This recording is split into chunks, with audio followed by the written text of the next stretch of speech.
The Wii U has gone down as Nintendo's least successful system, to the point that even Animal Crossing was willing to make fun of it. But does it really deserve to be the laughingstock of modern video game systems? No.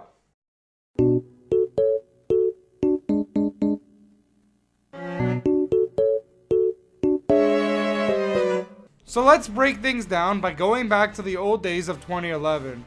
Word got out that Nintendo was making a new system which was catered to the more hardcore gamers after the Wii only managed to capture casuals, and there was excitement amongst many. But then E3 2011 came and Nintendo announced their successor to their most successful system of all time, which was a gaming tablet? The hardcore Nintendo fans were utterly baffled by this reveal, as the fact was it still kept the Wii branding name, which symbolized a lack of interest in the hardcore gamer. But more importantly, it confused the casual gamer, which were the people that gave Nintendo all the money for the Wii. The Wii U was really a poor choice of a name, so much so that even the current president Tatsumi Kimishima was against it.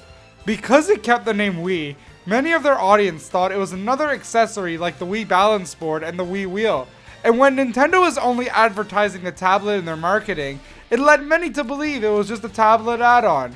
And no one was interested in a $300 accessory. Just a bit of a side note though, I do think keeping the Wii branding was a smart decision.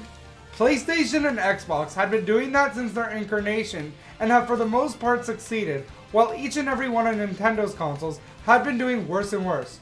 So I think by keeping onto the name that brought Nintendo the highest peaks that they had never reached before, it was a smart move.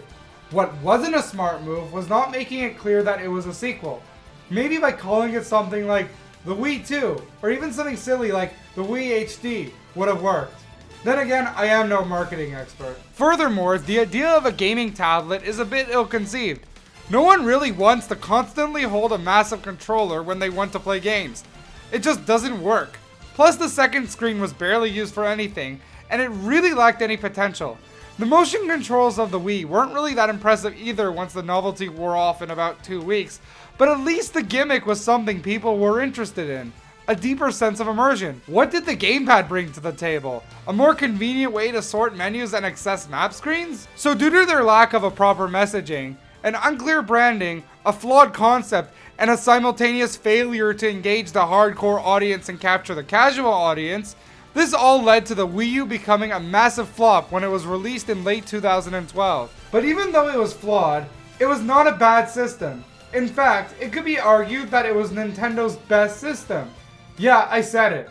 Because at the end of the day, while systems are often marketed and praised for their graphical fidelity or overall function, their quality is measured by the games that they provide. You can have a system with all the teraflops and the ability to cook toast, but if it doesn't have any good games, it loses its primary function, to entertain. Nintendo has a pattern in games they release on a system, such as always releasing a Smash Bros, Mario Kart, and Zelda. The Wii's incarnation for all three of these staples are some of the weakest because they were mostly made for the casual audience in mind. For example, Super Smash Bros. Melee went from an intense competitive fighting game to Brawl, where it was a slow, floaty game with tripping. Friggin' tripping! However, the Wii U managed to create compromise in these games, which in turn led to fun for everyone. This effort really represented what the Wii U was about, bringing the casual audience and the hardcore gamers together. And while it did end up backfiring for the most part, it also resulted in some of the most fun games out there. Additionally, I want to further my point with another comparison. Towards the middle to later parts of both the Wii and Wii U's lifespan, they released a revolutionary 2D Mario game. The Wii gave us New Super Mario Bros. Wii, the first ever multiplayer Mario platformer. While this was a neat idea, the game was bogged down by its pretty forgettable aesthetics and level design. The Wii U, on the other hand, gave us Super Mario Maker, a game with endless possibilities. There is so much fun out there, whether it is playing crazy levels online or enjoying making a level for yourself. The latter game was clearly a lot more innovative and involved a ton more intuition. Unfortunately, the audience was just not there to appreciate it. And I can't fail to mention another brilliant game the Wii U brought to the table: Splatoon. Argue about its quality all you want, but there is no denying that it is a fresh new IP that Nintendo needed. While 2D platformers were a huge buzz in the past, the most popular video game genre is undeniably shooters. And finally, Nintendo provided one. And it was not just the same old mature, gritty shooter that is found anywhere, but a more colorful, kid-friendly game. If Splatoon was on a more successful system, it would have easily blown up and become huge. The only thing that was limiting this new franchise was the platform it was on. So to sum things up, the Wii U was a poorly marketed and poorly conceived concept of a system. The gamepad was an inane idea for a controller, and the branding did not help sell it. However, there is no denying some of Nintendo's best work was put on the system, from fresh new ideas to incredible sequels from the more casualized Wii games. And because of those reasons, I am going to give the Wii U an A-. The Wii U will go down as Nintendo's biggest flop, but it will not go down as their worst efforts, because it was secretly one of their best.